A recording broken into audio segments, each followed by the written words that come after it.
오늘 우리에게 주시는 하나님의 말씀 여호수아 1장 1절에서 9절 구약 성경 320페이지에 있습니다.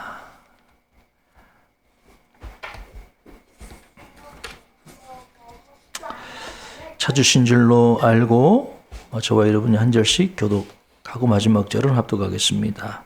여호와의 종 모세가 죽은 후에 여호와께서 모세의 수종자 눈의 아들 여호수아에게 말씀하여 이르시되 내 종 모세가 죽었으니 이제 너는 이 모든 백성과 더불어 일어나 이 요단을 건너 내가 그들 곧 이스라엘 자손에게 주는 그 땅으로 가라.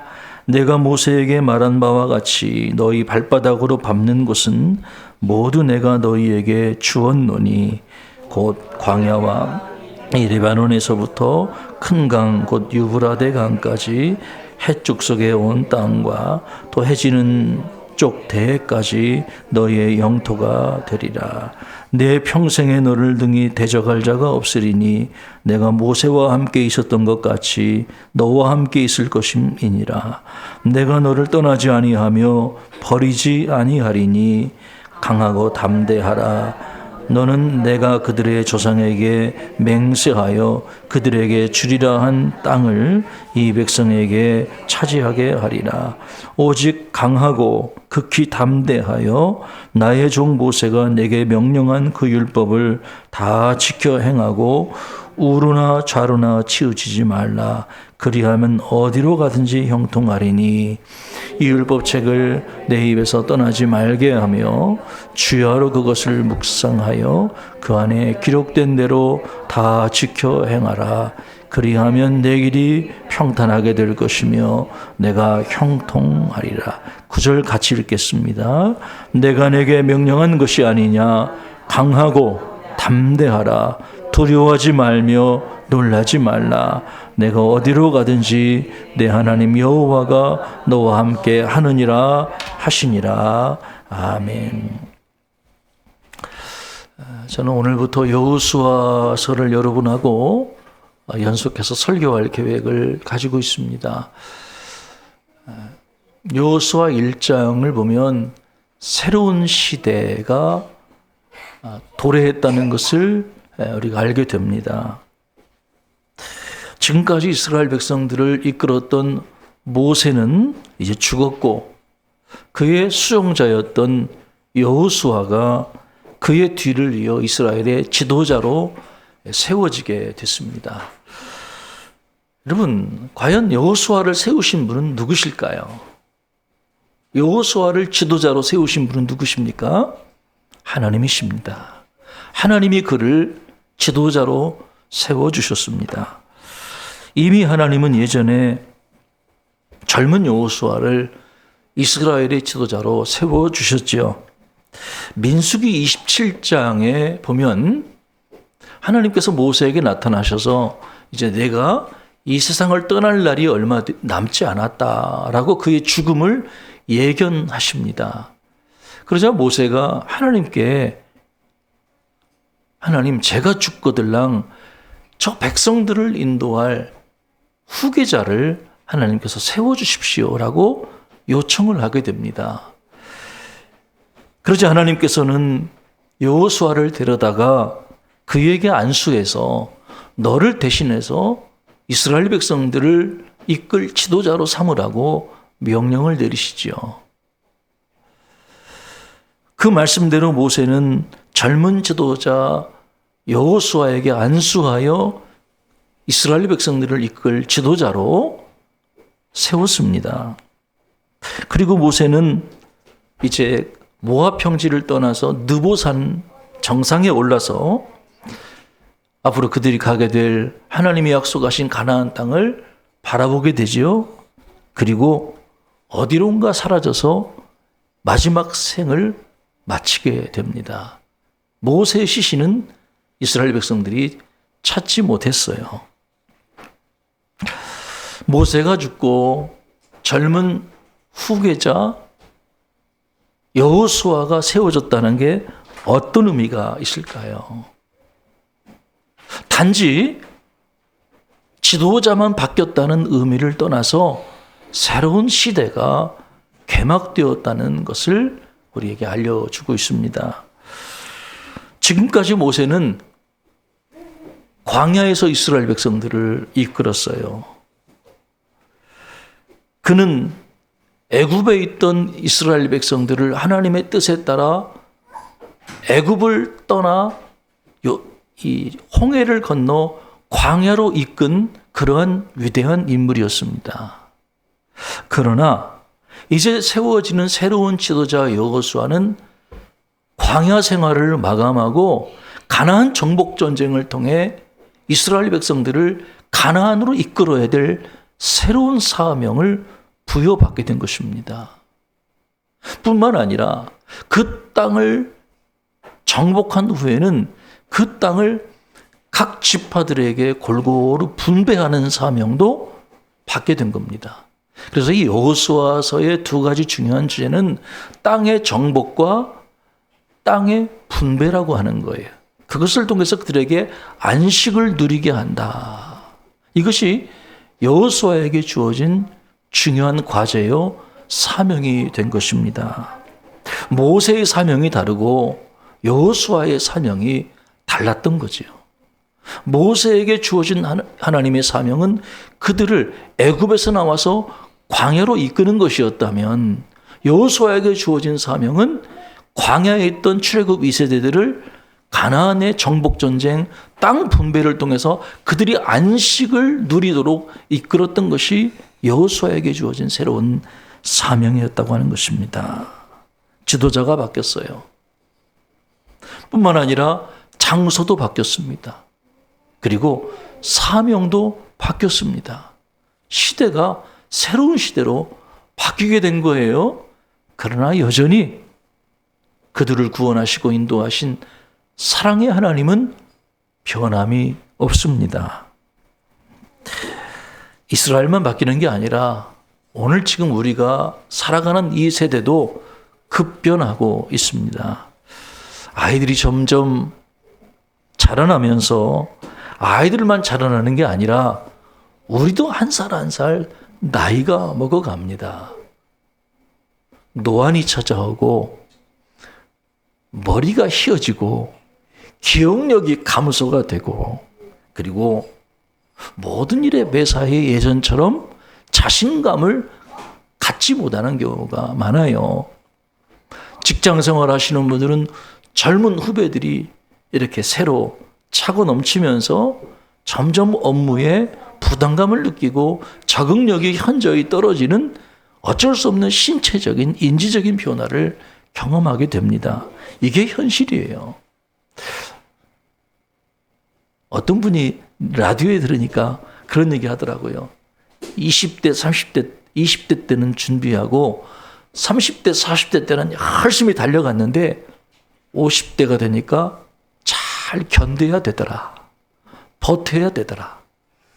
왜냐하면 50대가 되면 위아래로, 위로는 부모님, 아래로는 자녀들을 다 책임지고 부양해야 될 의무감이 주어지거든요. 그 시대를 잘 견뎌내는 게 50대더라. 이런 이야기를 한 적이 있어요. 공감이 됩니다. 언제 한번 제가 TV 프로그램을 보니까 한 의사가 나와서 우리 몸에 일어난 신체적 변화를 이야기를 하는데 사람이 나이가 먹으면 이제 몸에 급격하게 노쇠화가 진행이 되잖아요. 그러면 우리 몸이 말하지 않아도 생명을 연장시키기 위해서 조금이라도 더 오래 살기 위해서 나름대로 대책을 우리 몸이 세운다고 그래요. 그게 뭐냐면 생명과 직결되지 않은 신체 부위들 하나씩 하나씩 잘라낸다고 그래요. 첫 번째가 뭐냐? 흰머리. 검은 머리가 흰머리로 바뀌는 거. 사실 머리카락은 우리의 생명과 직결된 게 아니잖아요. 그래서 머리가 이렇게 흰머리로 바뀌는 거.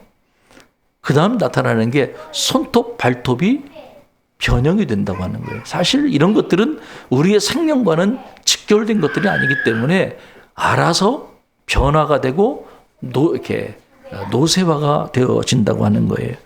그래서 그분이 말하기를 머리가 흰머리로 바뀐다는 것은 이제 몸이 노쇠화가 시작되었다는 첫 번째 증거다. 이런 이야기를 하더라고요. 신체 변화뿐만 아니라 우리가 살고 있는 사회, 특별히 지구 기후도 급격하게 변화가 되고 있습니다. 지금 지구 온난화로 인해서 세계 곳곳에서 몸살을 앓고 있지요. 유럽이 지금 올해 굉장히 덥다고 그래요. 그런데 유럽의 평균 에어컨 설치율이 20%밖에 되지 않는다고 합니다. 그나마 이탈리아가 40% 정도 된다고 하더만요. 그런데 지금 온도가 유럽이 평균 42도에서 44도까지 그렇게 올라가 있는데, 그러다 보니까 대형 산불이 발생을 하고요. 프랑스에서는 이 고온으로 인해서 사망한 사람이 벌써 2,000명 이상이 발생했다고 합니다. 아프리카 대륙이 지금 제가 오전에 차량 운행하면서 들어보니까 50도까지 올랐다고 그래요. 일부 지역들이. 그래서 그 낙타들이 40도까지는 견디는데 50도까지 견디지를 못해서 낙타들이 폐사하는 이런 현상들이 일어나고 있다 하는 그 뉴스를 오전에 들었습니다. 이처럼 우리의 삶에 일어나는 이런 급격한 변화가 분명히 우리에게 위기를 주는 것은 분명한 것 같아요. 그러나 우리가 이러한 그 위기를, 변화를 잘 지혜롭게 준비한다면 오히려 우리에게 이런 위기가 기회가 될 수도 있다 하는 생각을 하게 됩니다. 변화하는 시대에 우리가 변하지 않는 것들을 붙들고 살아간다면 우리는 변화의 문턱에서 새로운 하나님이 주시는 기회를 얻게 될 것입니다. 모세의 후계자로 세워진 여호수아, 그는 누굽니까? 여러분, 여호수아가 어떤 사람일까요? 오늘 본문에는 여호수아를 단지 모세의 수종자 정도라고만 표현을 했습니다만은 우리가 성경을 이렇게 좀 자세히 읽어보면 여호수아가 어떤 사람인지 좀 더 풍성한 자료들을 얻을 수가 있습니다. 우리가 성경을 읽다 보면 하나님께서 여호수아를 모세의 후계자로 세우실 때 아주 오랫동안 그를 준비하시고 연단하셔서 세웠다는 것을 우리는 이제 발견하게 될 것입니다. 여호수아라는 이름의 뜻이 뭘까요? 여호와는 구원하시다라는 뜻을 가지고 있습니다. 원래 여호수아의 이름이 뭐였죠? 원래 여호수아의 이름은 호세아였습니다. 여러분 많이 들어보셨죠? 호세아. 그런데 모세가 이 호세아의 이름을 여호수아라고 바꾸어 불러줬어요. 그래서 이후부터는 호세아의 이름이 여호수아로 바뀌게 된 것이죠. 그는 에브라임 지파였고 눈의 아들이었습니다. 여호수아가 처음 성경에 등장하는 때는 출애굽기 17장이에요. 거기에 보면은 이스라엘 백성들이 아말렉과 전투하는 이야기가 나옵니다. 모세는 아말렉과 전투하기 위해서 젊은 여호수아를 군대 장관으로 임명하지요. 그리고 군대를 이끌고 백성을 대신해서 아말렉과 싸우라고 명령합니다. 그리고 모세는 어디로 올라갔지요? 산 위로 올라갑니다. 아론과 훌과 함께 산 위로 올라가서 이스라엘 백성을 위해 두 손을 높이 들고 기도하게 되지요. 그런데 그 전쟁의 승패는 무엇에 결정이 됐습니까? 모세의 기도의 손에 달려 있었다고 하는 거예요. 모세가 기도하면 이스라엘이 이기고 모세가 손이 내려오면 아말렉이 이겼던 거죠. 그래서 이 젊은 여호수아는 이 전쟁을 통해서 이 전쟁의 승패는 하나님께 달려 있다. 특별히 기도하는 사람의 손이 중요하다는 사실을, 영적인 교훈을 깨닫게 되었던 것이죠. 그 다음 여호수아가 등장하는 장면이 모세의 신실한 수종자로서 등장을 합니다. 출애굽기 24장에 보면 모세가 돌판에 기록된 하나님의 율법을 받기 위해서 시내산에 올라갑니다. 40일 동안 있었지요. 그 모세와 함께 동행했던 자가 모세의 수종자 여호수아였습니다. 모세와 여호수아가 시내산에 올라갔던 거지요. 출애굽기 33장에 보면은 모세가 회막을 짓고 회막에서 하나님과 대화하며 친밀하게 교제하는 장면이 나오는데, 거기에 보면 여호수아도 회막을 떠나지 않았다, 그런 표현이 나옵니다. 여호수아가 회막을 떠나지 않았다는 말이 어떤 의미입니까? 여호수아는 모세를 닮아서 회막 안에서 하나님과 친밀히 교제하는 영적인 사람이었다, 이런 의미입니다. 그뿐만이 아닙니다. 여호수아는 하나님을 의지하는 믿음의 정탐꾼으로 소개되어 있습니다. 민수기에 보면 12 정탐꾼 이야기가 가데스 바네아에서 펼쳐집니다. 12명의 정탐꾼이 가나안을 정탐하고 돌아와서 보고하는 장면이 나오는데, 10명의 정탐꾼들은 눈에 보이는 환경만을 바라보고 그 땅을 악평하면서 이스라엘 백성들을 낙심을 시켰어요. 그런데 오직 여호수아와 갈렙만은 환경을 바라본 게 아니라 하나님의 약속을 바라봤습니다. 그래서 하나님이 그 땅을 우리에게 주실 것이라는 믿음의 고백을 하게 되지요. 뿐만 아니라 여호수아는 출애굽 1세대가 다 광야에서 죽고, 그리고 출애굽 2세대와 함께 살아남아서 그 광야, 힘들고 지친 40년간의 광야 생활을 인내하며 견뎌냈던 인내의 사람이기도 합니다. 그래서 하나님께서 민수기 27장에서 눈의 아들 여호수아에게 지도자로서 안수하라고 명령하셨을 때 하나님은 이렇게 말씀하셨어요. 눈의 아들 여호수아는 그 안에 영이 머무는 자였다. 여기서 영은 성령님을 가리킵니다. 성령님이 여호수아에게 함께하는 사람이었다. 할렐루야.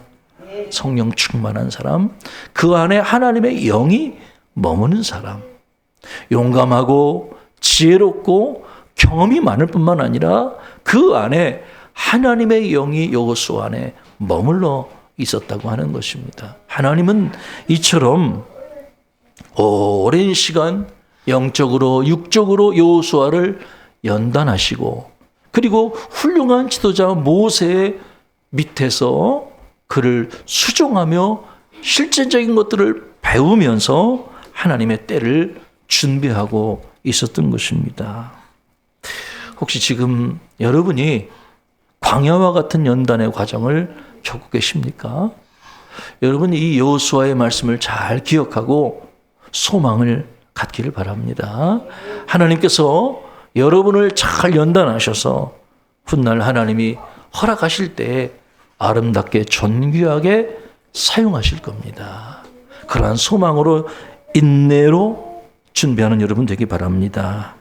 지도자가 바뀌고 장소가 바뀌고 사명도 바뀌었어요. 그러나 하나님은 바뀌지 않습니다. 우리가 변화하는 시대에 막연한 두려움을 느끼기보다는 변하지 않는 진리를 붙들고 살아간다면 저와 여러분도 장차 형통한 삶을 살게 될 것입니다. 그러면 우리가 붙들어야 될 진리는 무엇일까요? 첫째로 우리는 변하지 않는 하나님의 약속을 붙들어야 합니다. 하나님께서 여호수아에게 나타나셔서 너는 이스라엘 백성들을 이끌고 저 요단강을 건너가라고 말씀하셨어요. 그리고 3절에서 이런 말씀합니다. 우리 3절 한번 같이 읽어보십시다. 내가 모세에게 명한 바와 같이 너희 발바닥으로 밟는 곳은 모두 내가 너희에게 주었노니. 하나님은 너희 발바닥으로 밟는 모든 것을 너희에게 주었다라고 말씀하셨어요. 그러면서 뭐라고 말씀하시면 내가 모세에게 명한 바와 같이 이렇게 말씀하세요. 무슨 말입니까? 하나님께서 가나안 땅을 그들에게 주시겠다고 하셨던 약속이 여호수아에게 처음 주어진 것이 아니라는 이야기죠. 그의 스승이었던 모세에게도 주어졌다 하는 것입니다. 하나님께서 모세를 처음 부르셨을 때 불붙는 떨기나무 가운데서 모세를 부르셨어요. 그때 하나님께서 모세에게 젖과 꿀이 흐르는 가나안 땅을 이 백성에게 주시겠다라고 출애굽기 3장에 약속해 주셨어요. 모세의 일생에서 이런 약속이 몇 번 더 주어지는데 특별히 신명기 11장 24절에 이런 말씀이 있습니다.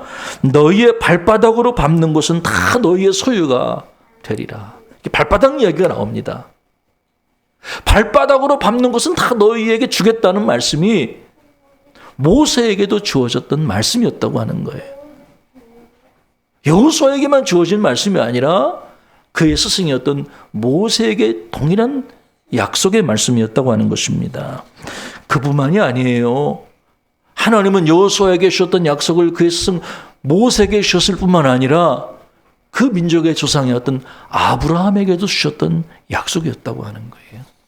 하나님께서 창세기 12장에 아브라함을 부르셨습니다. 아브라함은 하나님의 부르심에 순종하여 갈 바를 알지 못하지만 믿음으로 순종하잖아요. 그때 아브라함이 세겜 땅 모래 상수리 나무 아래 이르렀을 때 하나님께서 아브라함에게 나타나셔서 이렇게 약속해 주십니다. 창세기 12장 7절인데요. 내가 이 땅을 내 자손에게 주리라 약속해 주셨어요. 여기서 이 땅은 뭐냐면 앞으로 모세와 그리고 그의 후계자였던 여호수아가 이끌고 갈 이스라엘 백성들이 차지할 땅이었다는 거죠. 그리고 15장에서 창세기 15장에서 하나님은 가나안 땅의 경계를 아브라함에게 이미 말씀해 주셨다고 하는 거예요. 정리하면 여호수아에게 주어진 하나님의 약속이 이번이 처음이 결코 아니었다고 하는 거예요. 하나님은 아브라함에게 그 땅을 주시겠다고 약속해 주셨고 모세에게 재차 그 약속을 확인시켜 주셨고 그리고 이제 여호수아를 통해 그 약속이 성취되는 시대를 맞게 되었다고 하는 것입니다. 사람이 바뀌고 장소가 바뀌었지만 하나님의 약속은 결코 변하지 않는 것입니다. 그러므로 저와 여러분이 변화하는 시대에 변하지 않는 하나님의 약속을 붙들고 나아갈 수 있기를 주의 이름으로 축복합니다. 하나님의 약속은 결코 변하지 않습니다. 하나님은 신실하셔서 우리에게 하신 약속, 예수 그리스도 안에 우리에게 주어진 그 신실한 언약을 하나님은 반드시 지키시는 하나님이라는 사실을 명심하시기 바랍니다. 둘째로 우리는 변하지 않는 하나님의 임재를 붙들어야 합니다. 하나님 우리와 함께 하십니다. 시대가 바뀌고 사람이 바뀌어도 하나님의 임재가 변하는 것은 아닙니다. 하나님이 여호수아에게 그 땅을 주시겠다고 약속하시고 그 후에 다음과 같이 약속해 주셨어요. 5절 하반절인데요. 내가 모세와 함께 있었던 것 같이 너와 함께 있을 것임이라. 내가 너를 떠나지 아니하며 버리지 아니하리라. 할렐루야. 하나님은 모세와 함께 계셨던 것 같이 여호수아에게도 함께 하시겠다고 약속해 주셨어요. 내가 너를 버리지 아니하고 떠나지 아니하겠다고 약속해 주셨습니다. 하나님의 임재가 여호수아에게 머물러 있는 것입니다. 성경에 보면은 하나님께서 여호수아에게 강하고 담대하라고 3번씩이나 말씀해 주셨어요. 그만큼 여호수아에게 두려움이 컸다는 거죠. 그러나 하나님이 그와 함께 하시면 여호수아는 강하고 담대해야 한다고 하는 거예요. 하나님이 나와 함께 계시다는 사실을 저와 여러분이 믿고 낙심하지 말고 강하고 담대하시기를 주의 이름으로 축복합니다. 하나님이 우리와 함께 계신다. 이것이 우리에게 가장 큰 복이다. 시대가 바뀌고 환경이 바뀌어도 하나님이 나와 함께 가시기에 나는 강하고 담대히 살아가야 한다는 것입니다. 하나님의 임재 연습을 쓴 로렌스 형제의 이야기는 참 유명하죠. 그가 프랑스의 수도사로서 파리의 한 수도원에서 80세가 될 때까지 하나님의 임재를 경험하고 살았습니다. 원래 로렌스 형제가 수도원에 맨 처음에 들어갔을 때 그는 자기 나름대로 수도원이니까 늘 성경 읽고 기도하고 뭐 이런 영적인 일을 사모하고 수도원에 들어갔어요. 그런데 그에게 맡겨진 일은 뜻밖의 일이었죠. 허드렛 일, 청소하고 밥 짓고 설거지하고 사람들이 보통 하기 싫어하는 그런 허드렛 일이 그에게 주어졌습니다. 그러나 로렌스 형제는 이 일을 불평하지 않고 기도하면서 하나님이 나에게 맡겨주신 어떤 일이건 내가 최선을 다해 섬기리라고 마음을 먹게 됩니다. 그때부터 새로운 마음가짐으로 부엌에서 음식을 만들고 조리를 하고 그리고 덜그럭 거리면서 주방에서 설거지하는 일을 기쁨으로 섬겼던 거예요. 그는 부엌에서 그릇들이 달그락 거리는 소리를 들으면서 하나님의 임재를 느꼈다고 하는 거예요. 마치 그 거룩한 성전에서 귀한 찬송가가 들리면서 거기서 하나님의 임재를 느꼈던 것과 다르지 않은 임재를 주방에서 덜그럭거리는 그릇소리와 함께 느낄 수 있었다고 하는 거예요. 여러분, 로렌스 형제 이야기 듣고 뭘 느끼십니까? 하나님이 지금 우리와 함께 계심이 우리 예배 시간에만, 말씀 듣고 기도하고 찬양하는 시간에만 주어지는 것이 결코 아니라고 하는 거예요. 우리의 삶의 바쁜 일상 속에서도, 차가 막히는 도로 한가운데 운전대를 붙들고 가는 그 차 안에서도, 내가 누구와 만나서 담소를 하면서 수다를 떠는 그 시간에도 하나님이 나와 함께 계심을 느끼고 믿는 것이 중요한 것입니다. 하나님이 여러분과 함께 하십니다. 어떠한 상황 가운데도 여러분이 편치 않는 하나님의 임재가 여러분과 함께 있는 것입니다. 그래서 우리가 변하지 않는 하나님의 임재, 나와 함께 계시는 임마누엘의 하나님을 기억하고 살아갈 때 저와 여러분에게 풍성한 삶이 허락될 것입니다. 마지막 셋째로 우리는 변하지 않는 하나님의 말씀을 붙들어야 합니다. 과연 하나님께서 여호수아에게 무엇을 명령하셨습니까? 오늘 하나님 뭐라고 말씀하시지요? 오직 강하고 담대하여 나의 종 모세가 내게 명령한 그 율법을 다 지켜 행하고 우르나 좌르나 치우치지 말라. 이 율법책을 내 입에서 떠나지 말게 하고 주야로 그것을 묵상하여 그 안에 기록된 대로 다 지켜 행하라. 그리하면 내 길이 평탄하게 될 것이며 내가 형통하리라. 할렐루야. 하나님은 여호수아에게 말씀을 주셨어요. 율법책을 주야로 묵상하며 그 안에 기록된 대로 다 지켜 행하라고 명령하셨습니다. 왜 하나님이 이런 명령을 주셨을까요? 지금 여러분 여호수아는 이 말씀을 듣고 조금 있다가 백성들을 이끌고 요단강을 건너고 그 견고한 성읍 여리고 성을 무너뜨려야 돼요. 그러면 하나님이, 제 생각입니다마는 하나님이 여호수아에게 강을 건너는 법도 좀 알려주시고 견고한 성을 무너뜨리는 기술도 좀 알려주시면 얼마나 좋을까요? 전쟁해야 되는 사람이니까 총 쏘는 법도 알려주시고 포로를 획득하는 법도 알려주시고 뭐 이런 기술을 알려주시면 얼마나 좋을까요? 그런데 하나님은 여호수아에게 성공의 기술을 가르쳐 주신 것이 아니었다고 하는 거예요. 오히려 하나님의 말씀을 묵상하고 그 말씀에 순종하라는 명령을 주셨어요. 왜 이런 말씀을 주셨을까? 하나님의 말씀만이 그에게 형통함을 보장하기 때문이라는 거예요. 여러분, 왜 우리가 말씀을 묵상하고 왜 그 말씀에 순종하는 것이 우리에게 형통한 삶을 가져다 줍니까? 가만히 한번 생각해 보세요. 단지 말씀이 우리가 지켜야 될 규칙이기 때문에 그런 것이 아니라고 하는 거예요. 오히려 하나님의 귀하신 성품, 신실하신 언약, 하나님의 선하신 뜻이 어디에 나타납니까? 말씀 속에서 나타나기 때문이라고 하는 거예요. 하나님이 그 말씀을 아브라함에게 주셨던 말씀을 모세에게 확인시켜 주시고 제차 여호수아를 통해서 이루시겠다고 하신 것은 하나님의 변치 않는 신실한 성품을 나타내고 있다고 하는 거예요.